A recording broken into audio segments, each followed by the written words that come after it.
बिस्मिल्लाहिर्रहमानिर्रहीम। अस्सलाम वालेकुम दोस्तों, मेरा नाम शहरोज़ है और आप देख रहे हैं एजलिस का वीडियो।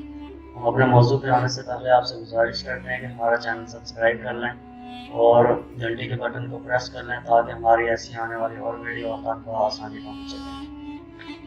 अब आते हैं अपने मौजू की तरफ। सऊदी अरब में इमाम काबा शेख डॉक्टर सालेह अल तालब को हिरासत में ले लिया गया है।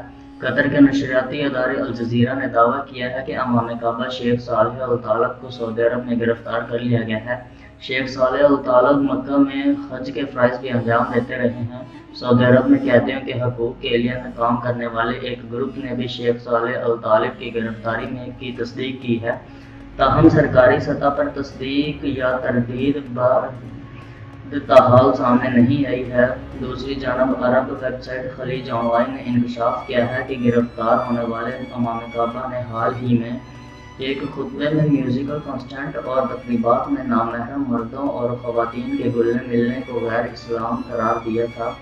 अलबत्ता इमाम काबा ने अपने इस वाज़ में शाही शख्सियात हुकूमती पॉलिसी को बराह रास्त तनकीद का निशाना नहीं बनाया था। इमाम काबा शेख सालेह अल तालब समाजी राब्ते की वेबसाइट ट्विटर पर भी काफ़ी मुतहरिक रहे थे।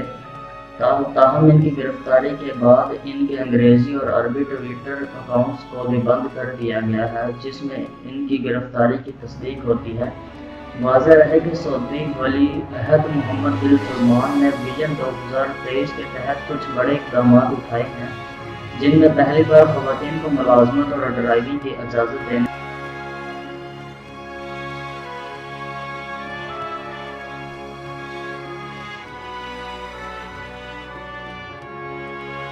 के साथ साथ मखरूत म्यूजिकल कॉन्सर्ट और तफरीह तकरीबात की आज़ादी दे दी गई है और सिनेमा हॉल भी खोल दिए गए हैं।